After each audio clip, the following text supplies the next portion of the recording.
So, bago kami umalis, isa-try ko naman tong banana milk nila. Pero nakalagay dito 0. Hindi ko alam kung same siya dun sa banana milk, pero I want to try that. Pero gusto ko tong combination na tong, itong coffee, and then itong banana. Yung ginamit ko nakaraan is color green, pero ngayon ko pa lang ito matatry. Sila Papa pinandoon na. Sabi ko, wait lang, gawa lang ko ng drinks. Actually kasi, eto wala tong lasa. Ayoko yung may mga flavor na may mga apple, like fruit, kasi sobrang tamis niya. Which is, this one is so perfect. Ayoko kasi masyadong matamis yung drink. Para siyang lasang gulaman pagka pinag-combo nyo tong dalawang to. Actually, yung isa yung banana milk, yung green. Pero ito, try natin. Depende naman sa inyo kung gaano karami ilalagay nyo na banana milk.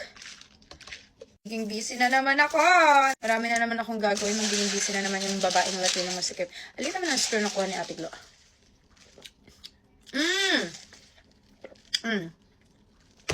Actually, same lang siya ng taste dun sa banana milk. But this one is a 0. Baka 0 calories to. I don't know.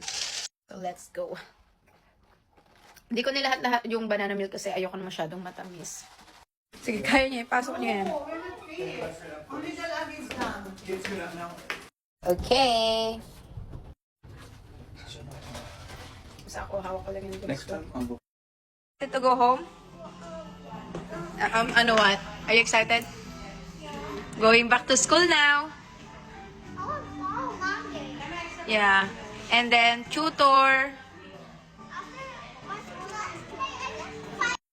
New. Pauwi na kami. Hindi pa daw excited umuwi ang mga bata. Nawiwili. Sabi ko, back to school na sila. Magiging busy, may sports, may tutor, may school. Is this real? Is this like is this glitter or not? What? Same.